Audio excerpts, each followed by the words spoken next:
this okay with everybody? Yeah. Perfect. Go ahead. So, last time we talked about the data type. I'm going to share screen.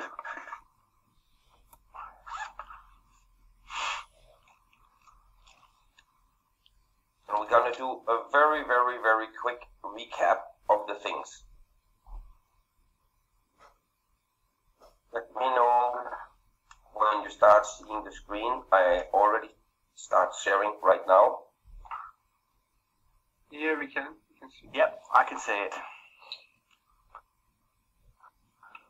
Good. It's going to be very, very quick. Jump in when you have a question, but at this level there shouldn't be as much questions to it. But if there is, please go. And Simon, when you have to add something, please do, because there is some important understanding that can detail it to it. So, yep, no problem. We have the following. We have identified a set of meta-objects. We used to have 116. It is now 87 meta-objects. I'm going to show them later on. But these 87 meta-objects we have identified, and this was somewhere 14 years ago, that whoa, they are common, they follow each other. Some of them are the same that TOGAF have, or others have, but they are much more than TOGAF has, and they are different ones. So let me go through. To these meta-objects, we have descriptors, descriptions, and we have their state and behavior. By the way, Simon, now that we do this, I'm suggesting to alter this model to have descriptions for separate and state and behavior also separate. Yeah, description, state of behavior comes from the concept of object orientation. Exactly. Each meta-object has a name, what it's called, its state, which means its current state, and its behavior is how it changes. So basically, as people change, for example, a person who changes the surname, or obviously their age changes, or there's a transaction, a business transaction, obviously that there's a before and after state. Yeah, so the reasons I would like to split this, and I know we have done it together because of object orientation, and that's what we use. But here there is a thing. The description leads to a taxonomy. The state and behavior leads to certain artifacts and components that due to that state and due to that behavior, we say to model it, engineer or architect it, we use this kind of artifact or this kind of component to it. Anyway, in addition to that, we have something called class, stereo, then stereotypes, class types, stereotypes, types, and subtypes. This is from engineering, Ardavan. You should be very aware and very normal of that, right? Yeah, that's fine. I'm okay with both boxes. Good. I'm gonna show right now literally an example.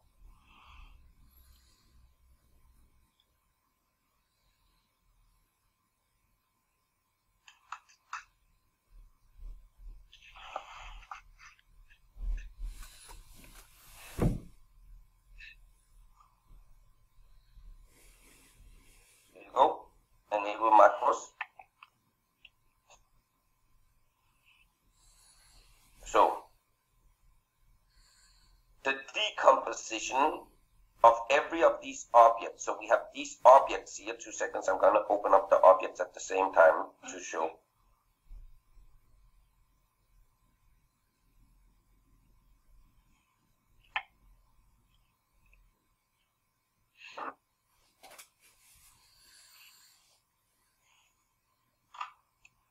There we go.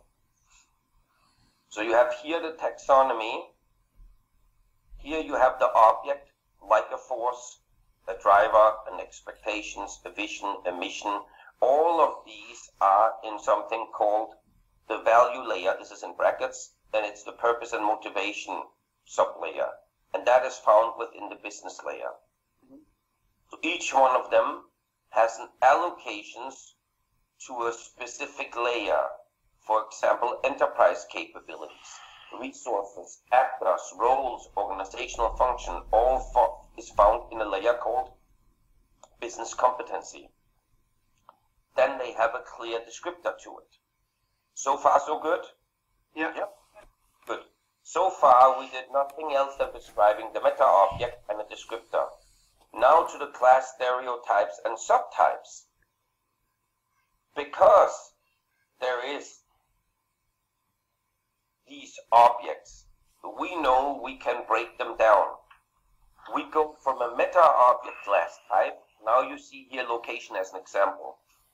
It has stereotypes, types, subtypes, and sub-subtypes, if it is wished. This is nothing else than in systems engineering, a system, a subsystem, a sub-subsystem, etc., etc.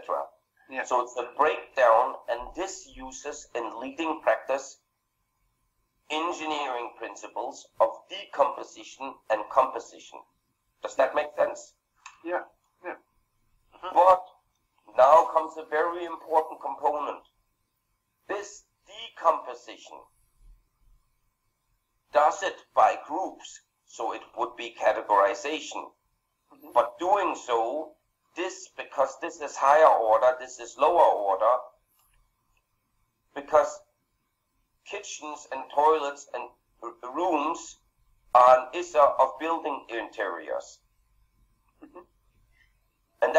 And building exteriors, building services, building structures, site data are issues or components of facilities. With a facility, area and region and position and spot are components of locations. Does this make sense? Yeah. Yeah. Good. So here it's very important. I'm going to show now something. I'm going to jump over, so please bear with me. I'm going to jump subject because we now build on the subject we had last week. I'm going to jump into the component now of how we actually break things down in leading practice. I'm going to go to modeling. And here is something called, now, this, by the way, it's very sad Hans is not here, but this is the subject he has started up because he said, why in the world are we not doing this a little bit more simplistic? So here we have the layers. This is what makes lead. Lead things always in layers. Which is also layers about. Lead stands for layered enterprise. Okay. So in this case we have layered enterprise architecture development. That's how it started. But today it's not anymore. So this is very few who still know this. This is only the old timers around lead who know it. If you look here you have the layers, and here you have the levels. So this is class type, stereotype, type, and subtype. Does that make sense? Yeah. So this is our enterprise navigator for systems engineering concepts. Okay. So we can always break it down and thereby see where we are. Does that make sense? Yeah. Yeah. So we see class types, stereotypes, types, and subtypes here. Now here comes a very interesting thing.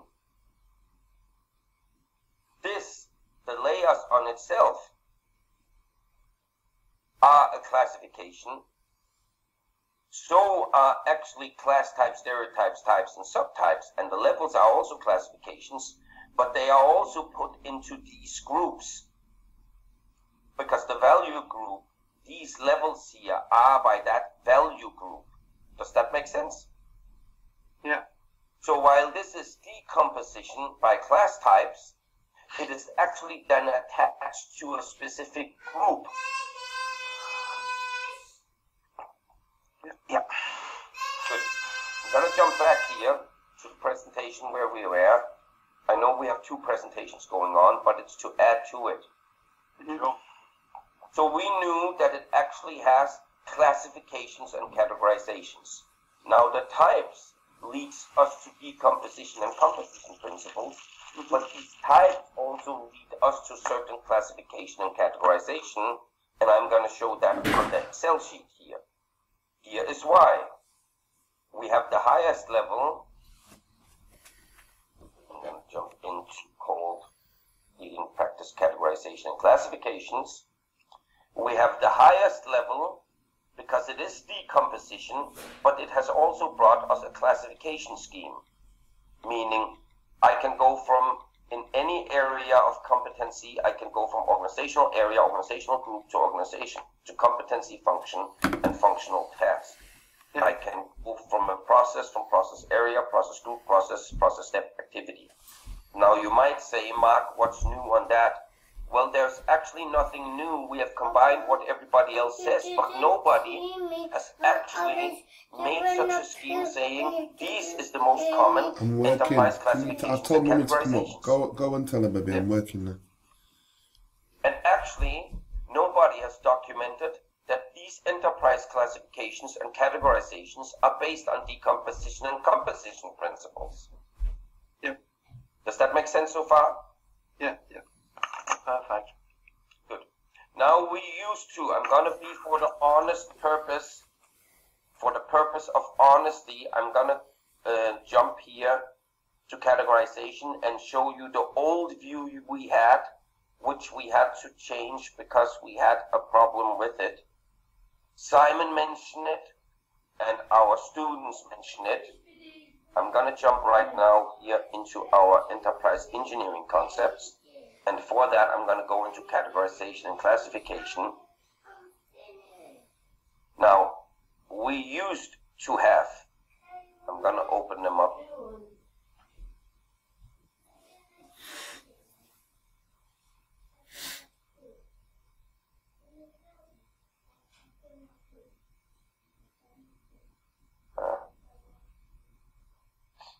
That was not the one I wanted. That's what happens sometimes when you... It might be that I have taken it away because you are seeing totally updates here.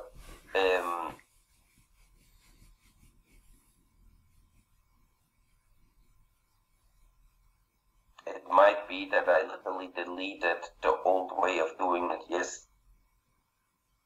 Because we used to have it by the scheme where the layers were on top and the classification and categorization was on the left.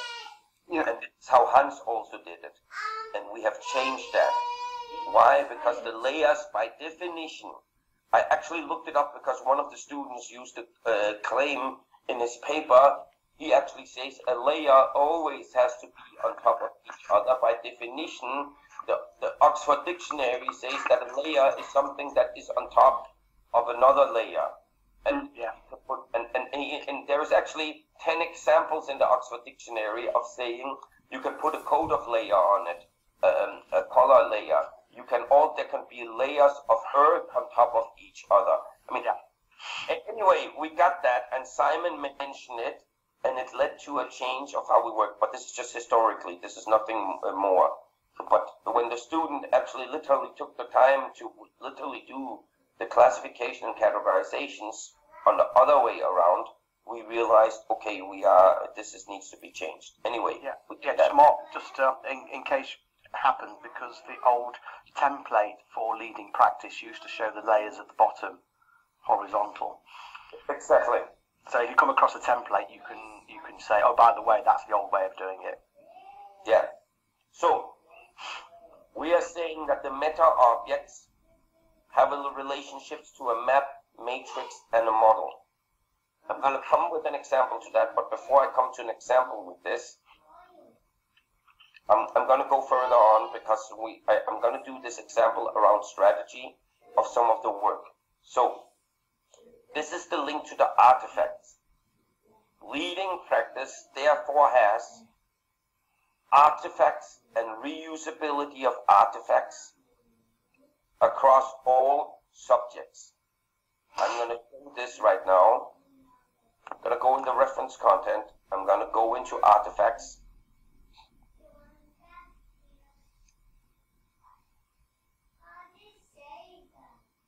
I believe it should be found. No, it's not found there. Sorry.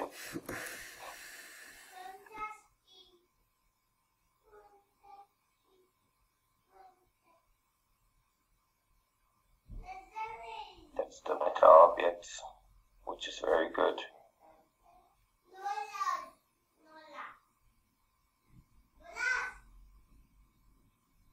Oh, sorry, this is the one that with all of them. So this is the literally. There you go. Now I know this is going to be a lot that you see. You see on top here, these are artifacts. Whenever it says 1, it means map, and 2 means matrix, and 3 means model. Does this make sense? Yeah, yeah. Good. On left, you have the objects. Let me make an example of a very specific one. Risk. Okay. Risk can be mapped to a forces and driver in a risk map. No, sorry, in a forces and driver map, because this is the artifact.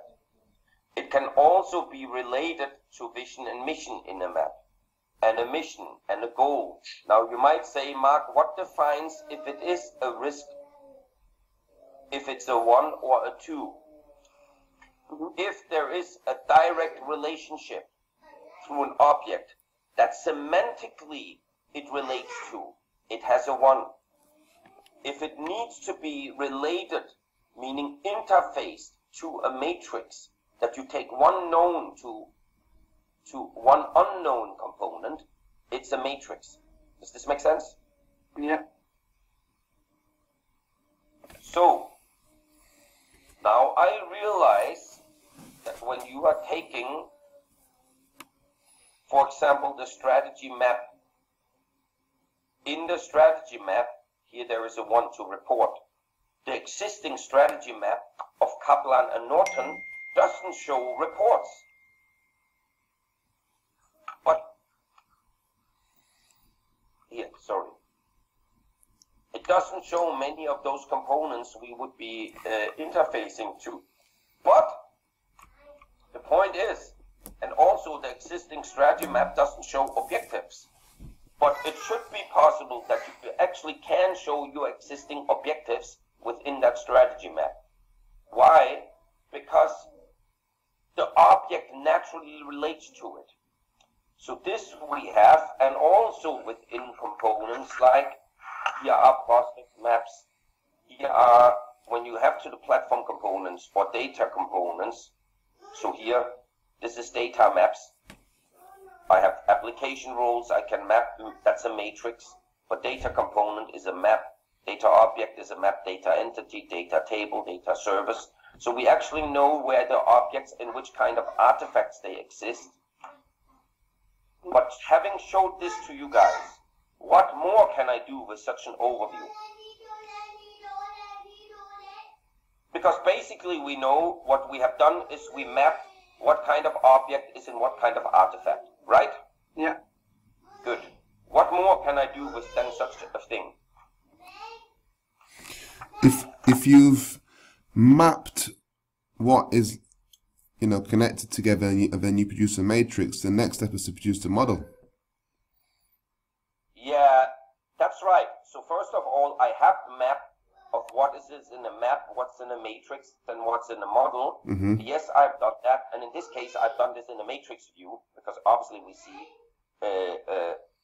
X and a set thing here, horizontal and a vertical perspective, and I've done where is it interfacing. But what more can I do with this? So yes, right, Jamie.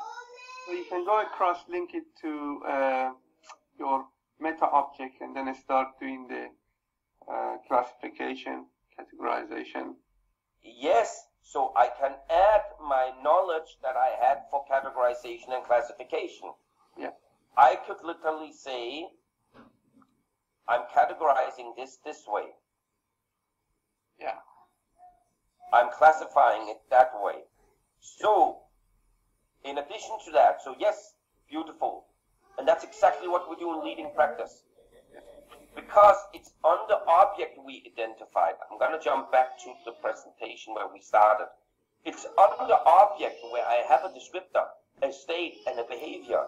That state and behavior fits to any map, matrix, and model. And also there I can do my object class types, my stereotypes, my types, and my subtypes. But I can also, within that, add my classifications and categorizations. Does this make sense? Yeah. Yep. Yeah, Yep. just one observation, Mark. Is it? I don't know whether you got it planned or not. Is it possible to see an example of a map, an example of a matrix, and a model? It's coming, is it? Okay. Based on strategy, but we have to do further on, because in order to do the advanced today, I want us to literally go through on the crash course of literally getting from A to Z of saying that made sense. So at the moment, we have to just understand it theoretically. We are then, because there's obviously more space here we need to fill out, we need to show it all together, because leading practice does this all together. You can do it individually. So far so good. But can somebody tell me, what more can I do besides adding classification and categorization? So Jamie was right, Ardovan is right, what more?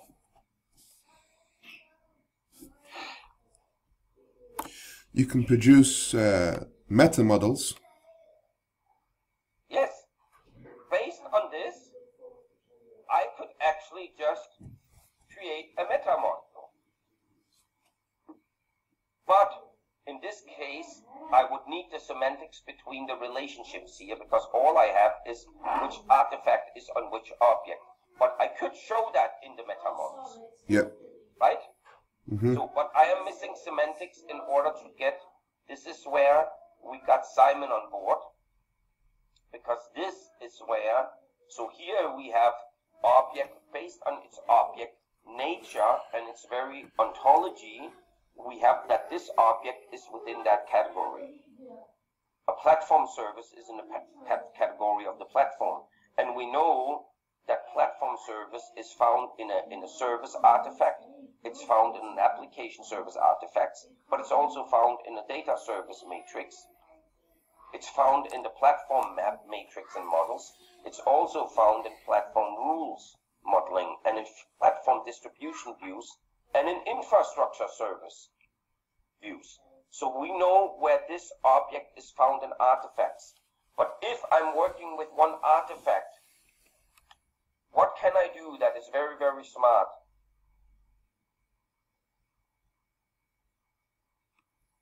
I'm going to ask the question differently. Guys, please connect. I'm going to highlight it here. Let's say I'm working with an application interface model, okay? So But what I need... yeah, you know exactly where to connect the artifacts to the I objects. need to go to the virtualization model, because I need to do my virtualization of my application landscapes and my infrastructure and platforms. I only have my data objects in distributed business warehouse and stores. How in the world do I get, because there is no connections between my virtual. I'm going to zoom in again a little bit, but it's just that you see it. There is no connections between my data objects. I have my data objects in my application interfaces, but I need to create a virtualization artifact. My virtualization artifacts considers my infrastructure component, my infrastructure services, my infrastructure compliance and security, and my infrastructure channels. So how in the world do these two artifacts fit together? Well, you need to navigate. I can't quite see the path, but you need to navigate through the matrix that you're showing there to get from one to the other. Yes. Now, there's multiple ways I will show here, because I can reuse the the information from one artifact to another. So I could be doing, maybe use another artifact, and I obviously chose a very, very difficult example. If I would be using a more simplistic example that fitted to the way, and I'm going to come back to this, but if I would do an example that fitted to the way that we taught at the MRES, you have a forces and drivers map. That's this, right? Mm-hmm. Everybody sees that? Yeah, yeah. Now, then we created a strategy map, and we had, and this doesn't exist in the market. The strategy map is one artifact on itself, and so are all the forces and drivers maps. The Porter's 5 forces, the blah blah blah, all of them. Now Jamie asked, please create an integrated artifact between strategy and forces. This doesn't exist anywhere in the market. What kind of tool do I have to use to integrate? Now, the object, is it found in a forces and drivers map? Yes. Is it found in a strategy? Yes. But what kind of artifact do I have to use? Matrix.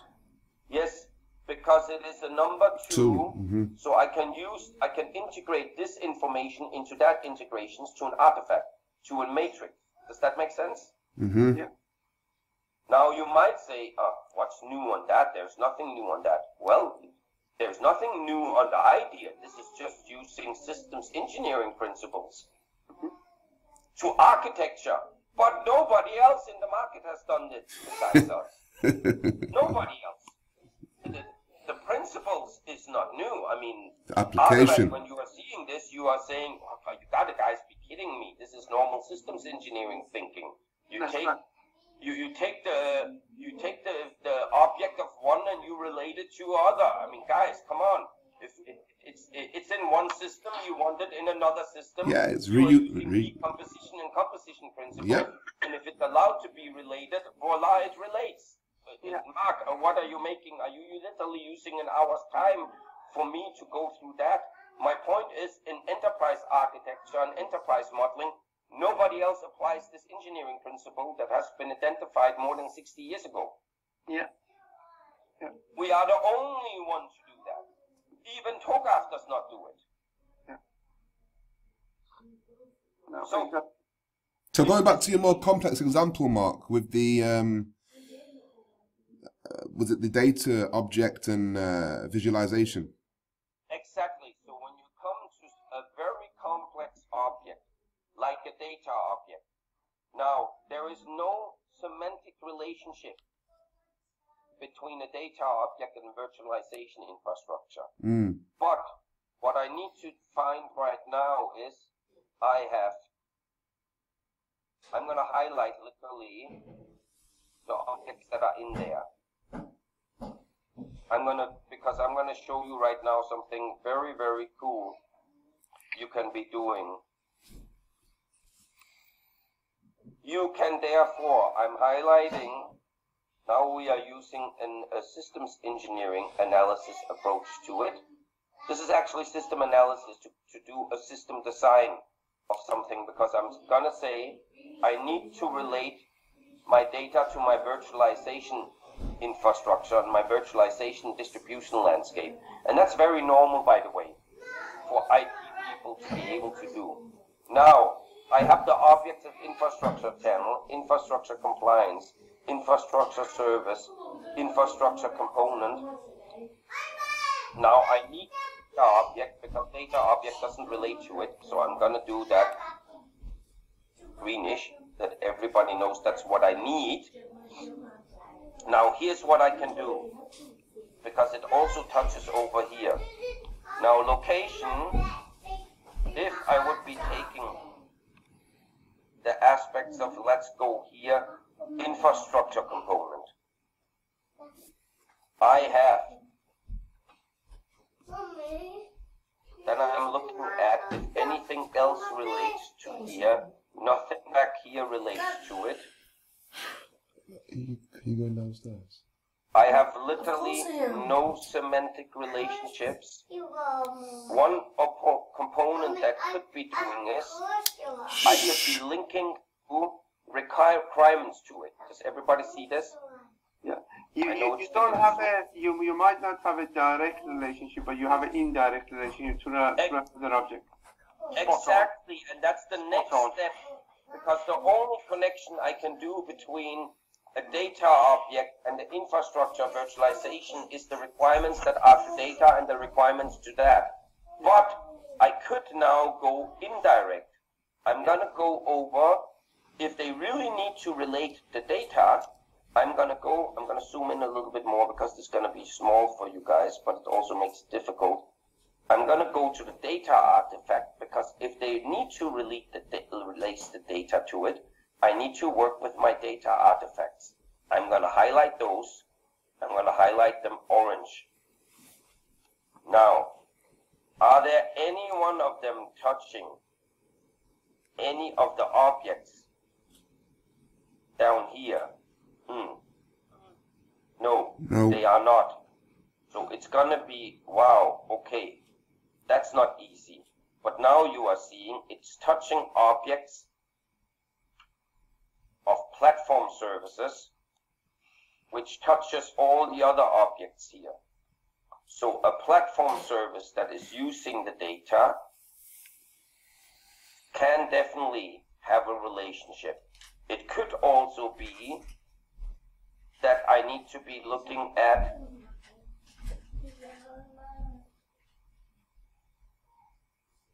my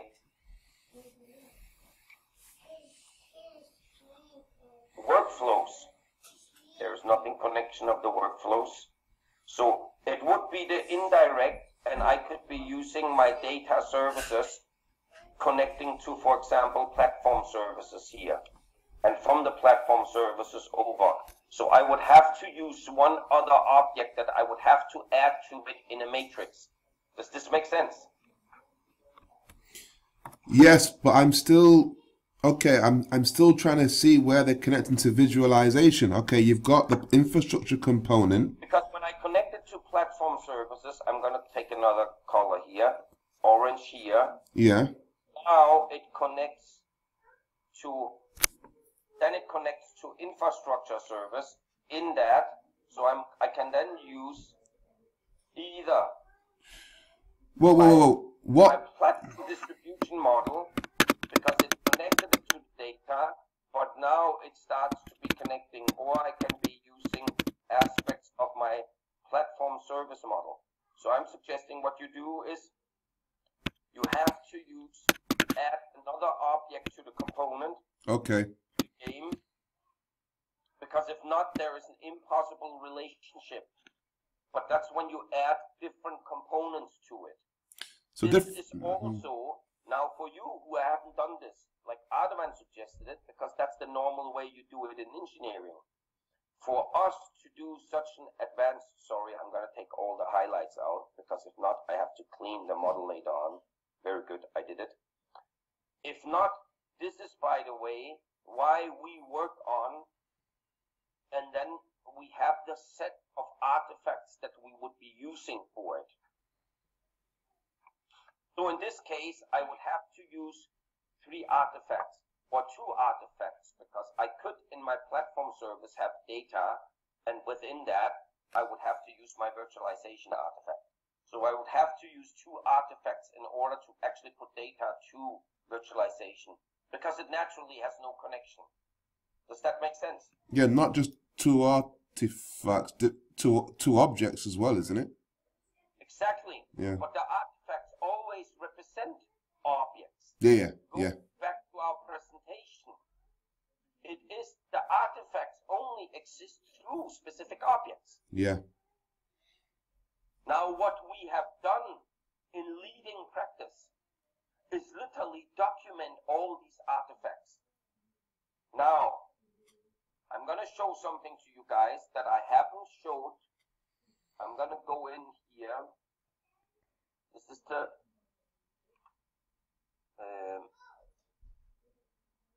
lead administration folder. lead team folder.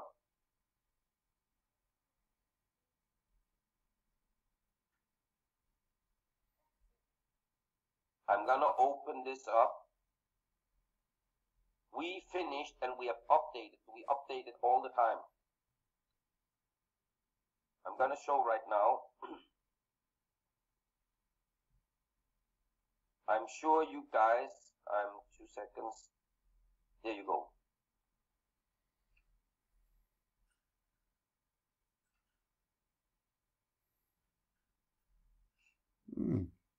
And we have not only done that to the most common by layered models, we have also done it to any kind of other subject. We have literally mapped the most common 500 artifacts. ANSOF product matrix, the BCG matrix, the Blue Ocean strategy matrix, Porter 5 forces, core competencies, the balanced scorecard. So can I ask a question? On the top, the in green, are they just concepts? What are they? Yeah, these are then our reference content. You see here platform reference content, or platform reference framework. So, right, they're all okay. Layered architecture. So since we already know the objects that are within it, we did an additional one and saying, because what we did is we literally went then through and saying most customers have a value chain. To which kind of things can I connect it? I can connect it to our organizational reference contents. Okay. I can also connect it to our leadership concepts, our business model reference content, our etc. etc. So we have actually done from if they have one artifact, what can you do with it? If they have a capability model, what can you do? If they have 7 forces model, what can you do? If they use the business process redesign model, or if they do use economic value added model, the EVA model, what can we then connect to it based on that? Does that make sense? Yes, I was doing obviously nothing. It wasn't the same, but in the paper we're writing, I was actually linking all the theories and strategy models to certain concepts, not reference content in the way you have, but same idea I was doing. Yeah. Yes. So in this case, we have something simplistic. These are all the new ones that you would never have seen in that perspective before. So here you see it based on the normal ones, and then here are all the leading practice template, the most normal ones. And then we actually say if ANSOF's product market grid or BCG matrix, how can we cross-relate their objects to other artifacts? So it doesn't matter if we come to a customer and they say, oh, we use the value chain, or we use the brainstorming, the 7 forces, we use this or that. We actually just say, oh, don't worry, we know how to reuse the information. Does that make sense? Yeah, so basically on the top is the templates, and the numbers indicate whether it's a map, matrix, or model. Yes. Yeah, that's right. Smart, yeah, good. Yeah, it's highly simplistic, and it also does. Let's take a look here. I'm going to do something additional to you. I'm going to open up the BCG matrix right now, the Boston Consulting Group matrix, and now we have, this is how we use it then. Then we do a Boston Consulting Group matrix, the way of thinking, the way of working, what it has, and the way of modeling with it. So we actually say here, the Boston Consulting Group matrix, this is what it is. This is the way of thinking with it. And this is the way of working with it. Cash cow docs, quality markets. And then we have the steps you typically do to model it.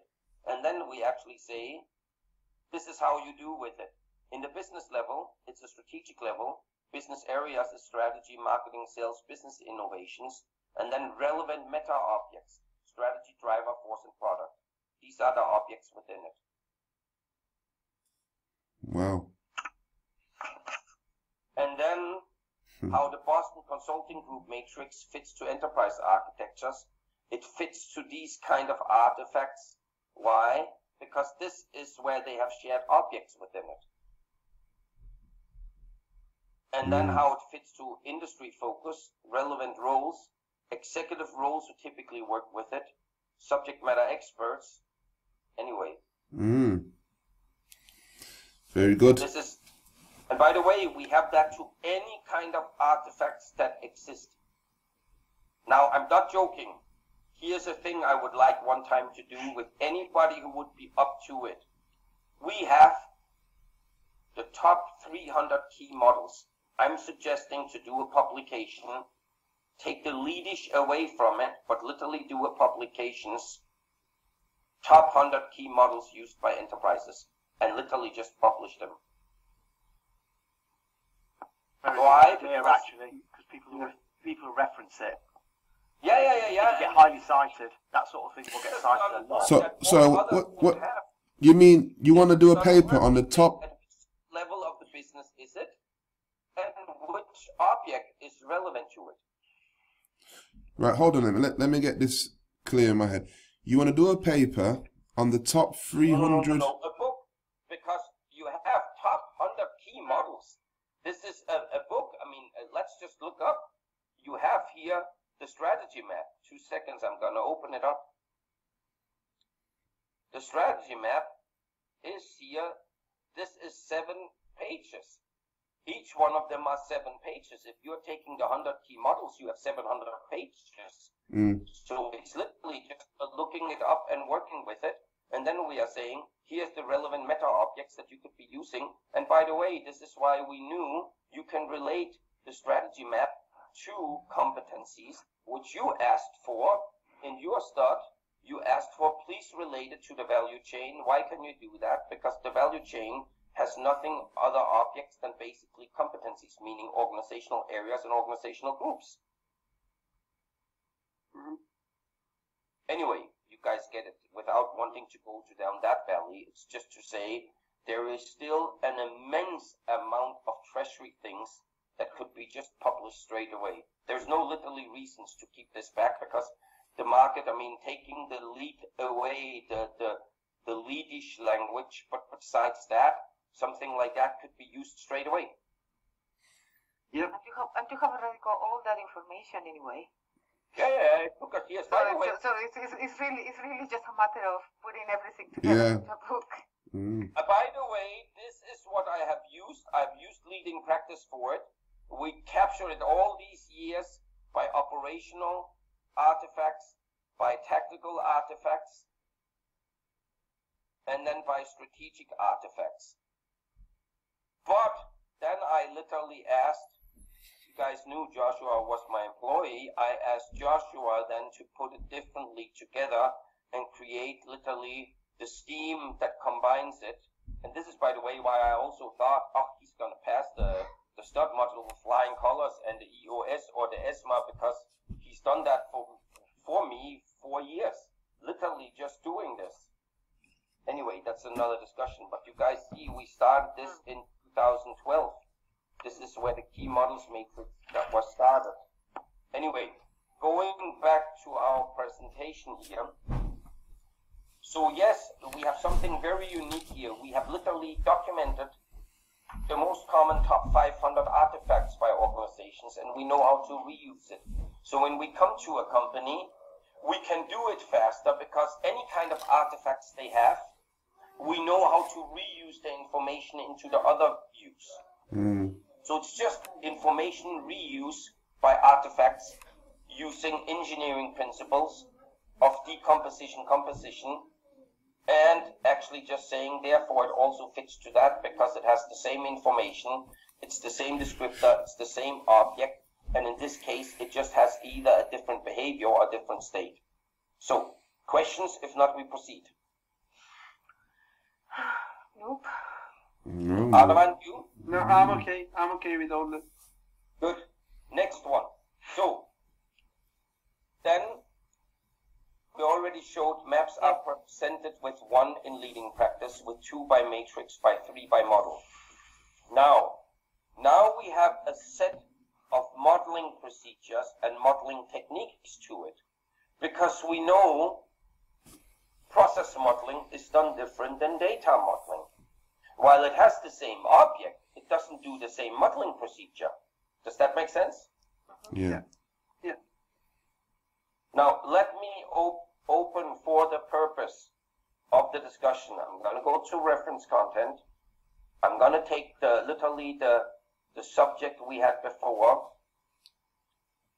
I'm going to go to the enterprise standards. I'm going to go to IT right now because IT is obviously a hot subject. I'm going to go to the data reference content. Here's the data reference content. And I'm going to click on data modeling. Obviously now it has blueprinting approach. It has data tagging approach. I'm going to open up very short the data tagging approach. Why? Because we just discussed it. Data tagging here, I can either do data tagging, it's an is tagged, has tagged, has service domain, object properties, so it can be done by different ways. And here you see this is done by decomposition, and it's the nature, because you have two things. So this fits both to structured and unstructured data, but it also fits to metadata and master data. So actually what we have done is we have documented all kinds of tagging mechanisms that exist by data, and then we are saying, where does it fit to? Wherever you have one star like this, it's based on decomposition principles. If you have two stars, it's actually typically on data type. Anyway, does that make sense? Yeah. Mm-hmm. So I know none of you are, or some of you might not be the data tagging specialists, but to show that there is a tagging mechanisms to it that uses specific categorization and classifications. 2 seconds, I'm going to go to the data component here. It's in presentation mode. I'm going to close this.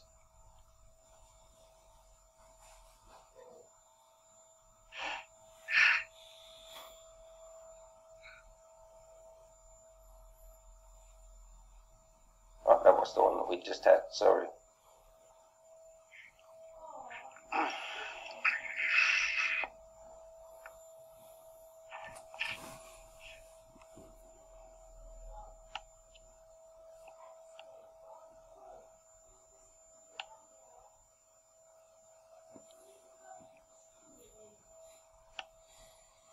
I could, however, also have, I'm going to show that. I could also have different kind of tagging that is found that is used for the application layer. This is a very interesting discussion.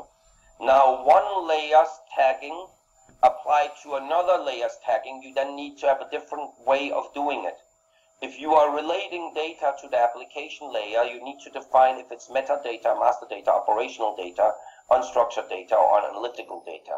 I'm sure you guys have used these or heard these words before. And it's very interesting because now it's a data component, but it's actually related to another layer, because if not, the data in the application makes no sense. I hope that kind of gives an appeal. So, and then we found out there's also a structure to it. Metadata will serve as foundational data domain that is generated and consumed for data modeling, operation, analytical processes. Master data is different domains, can be generated and used according to metadata definitions. Now it's very interesting, most organizations in the world don't do that. If they would do that, then it would be much easier, because the master data could be generated based on metadata definitions. Operational data and unstructured data will include and referencing existing master data installations and transactional records. And analytical data is derived from operational data.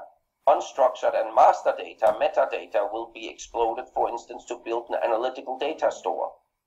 But we have found out most organizations are not using these classification schemes into existing categorizations. Categorizations is group, classification schemes are by order. Does that make sense? Yep. Yeah. So what we identify is suddenly it opens up a whole new can of whip-assing, because we identify that the world is actually then not using, so we actually then, and this is, by the way, also a principle used by engineering. The other one was decomposition. Composition, this is, however, categorization and classifications. This is by categories, meaning groups.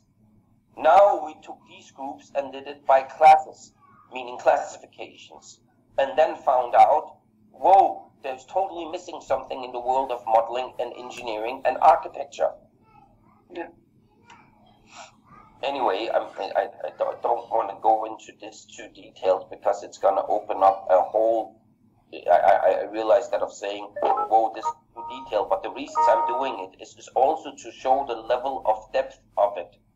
I realize we have 5 minutes left. Sorry, go ahead. Good morning, everybody. Hans is joining. Hello, Hans. Sorry, I couldn't make it earlier. Morning.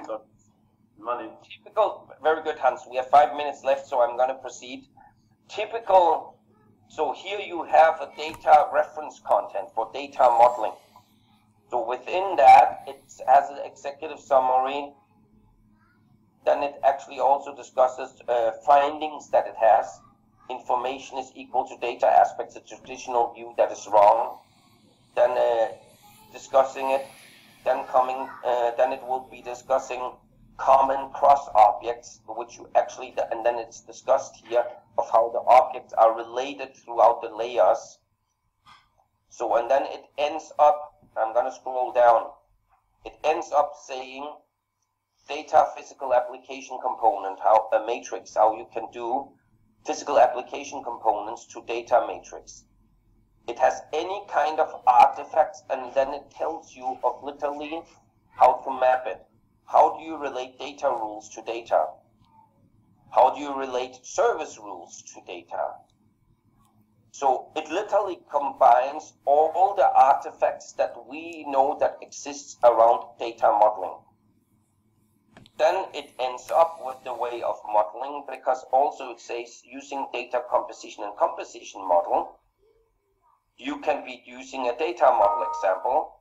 You could also do a data sequence diagram. You could also be using and creating a data flow diagram. So Are these type 3 then? Yes, these are type 3, these are models. You've shown 2 and 3, haven't you? You've shown a matrix and you've shown a model, so that's 2. You've shown a 2 and you've shown a 3. Did you show a 1? Yeah, it was to the purpose of the time. I went a little faster. Here it always starts with, 2 seconds. It always starts with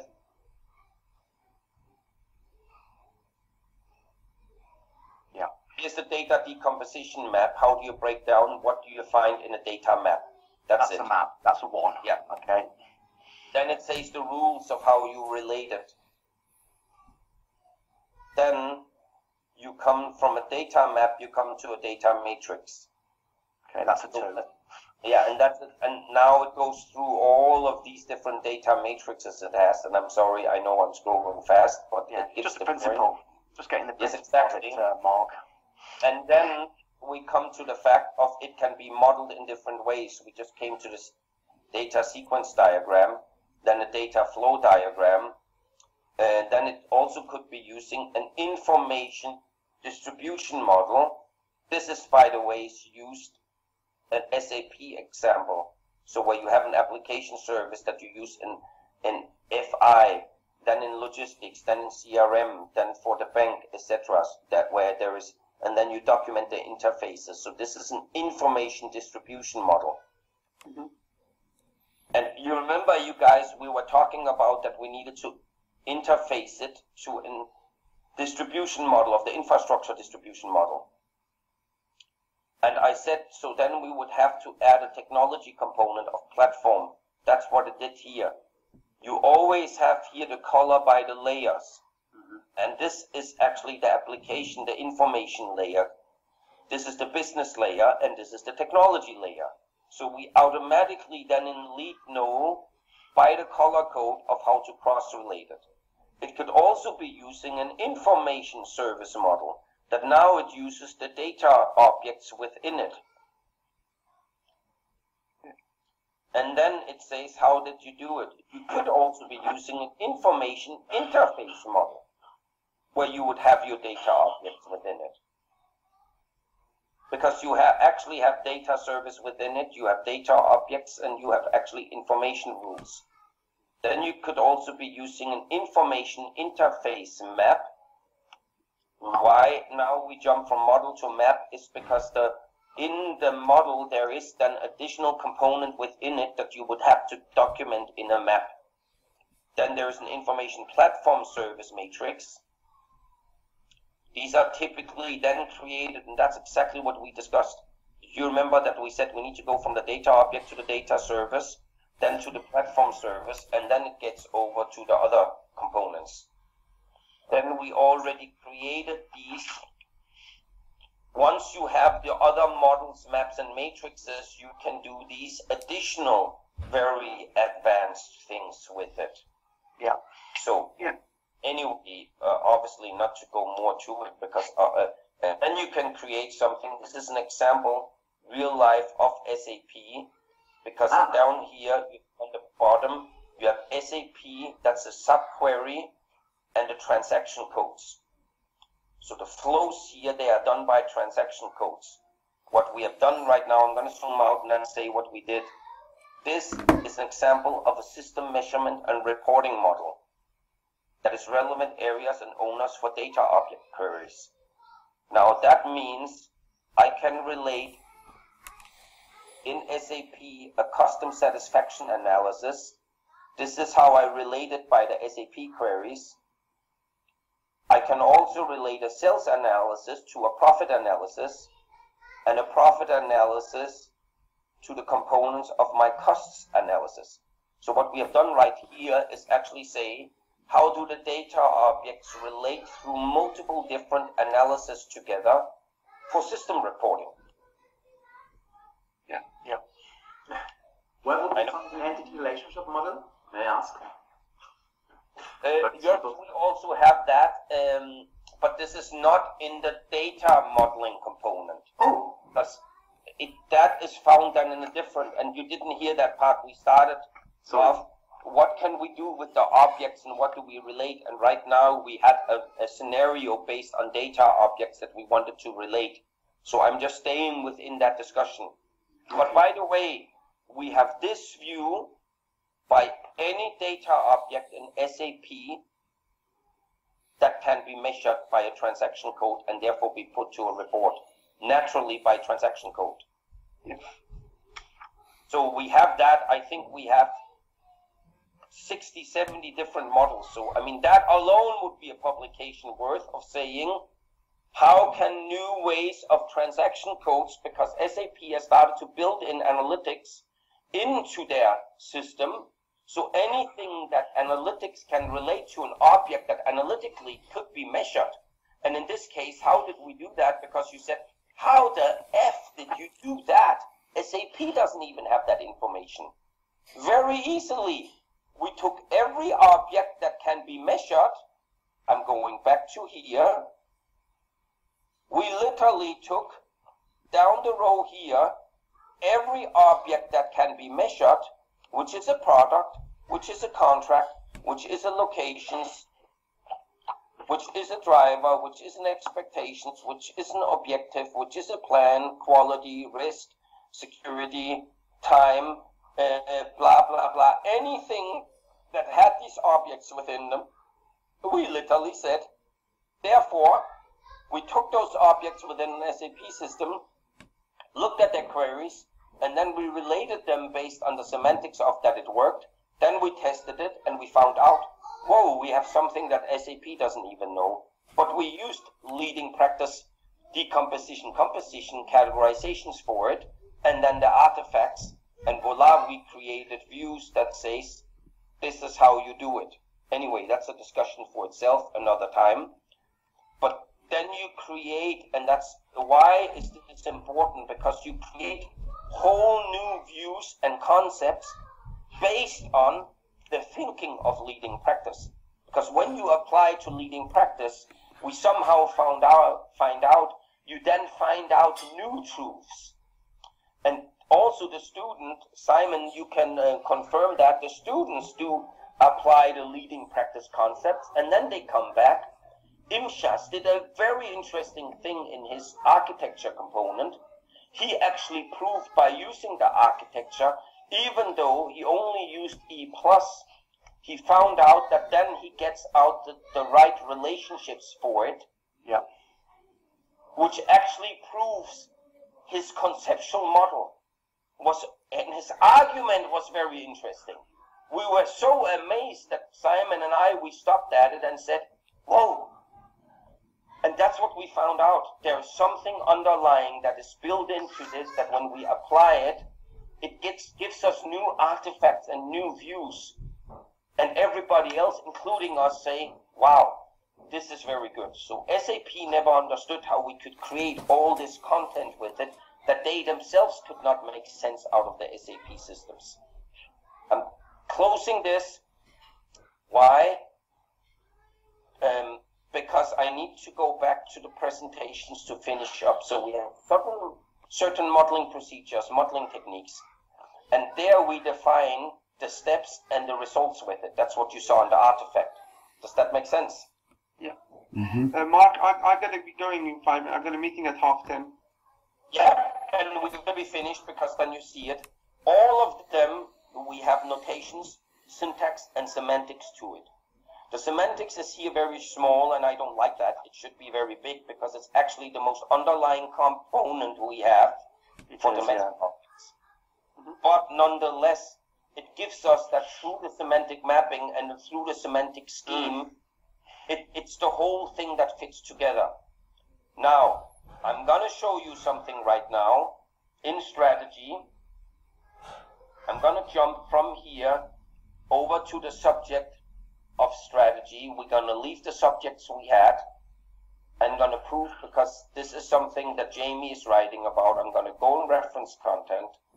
I'm going to go to enterprise standards. I'm going to go into the management. This is where strategy is. I'm going to open up strategy. I'm going to go into the strategy meta model right now here. I'm going to open up the meta model. This is a strategy meta model, by the way, and it's by layer.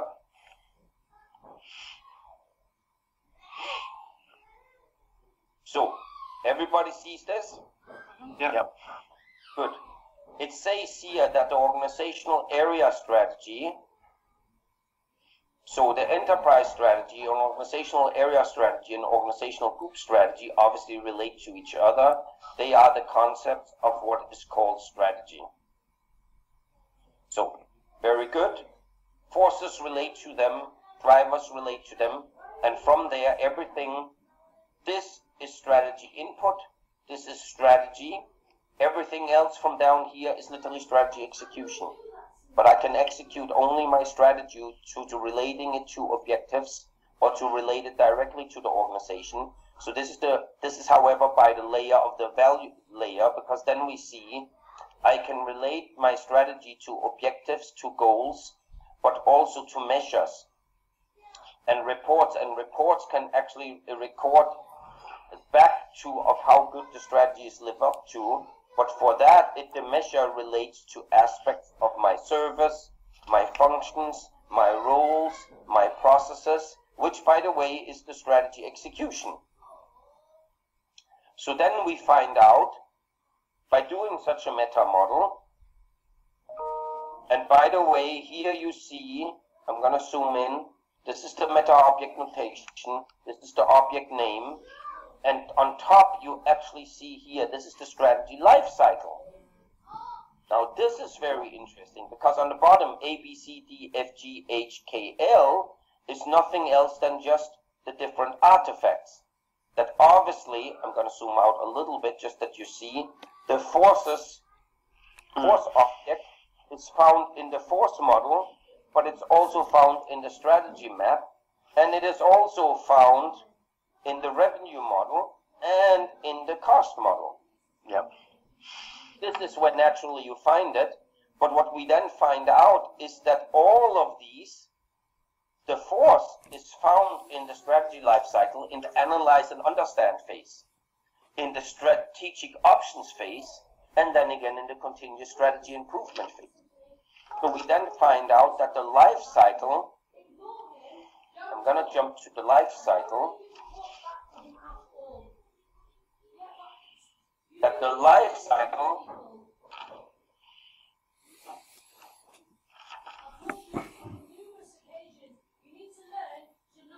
the objects are found within it. So then, therefore, gives us a strategy life cycle. And by the way, I'm not joking. I know most of you would know, but not everybody. Besides leading practice, nobody else in the world has a strategy life cycle. If you actually give strategy life cycle in on Google, and I know life cycle thinking is very normal. You do it for product life cycle, application life cycle, service life cycle, process life cycle, etc., etc., etc. Nobody ever thought of strategy life cycle because it's a difficult subject.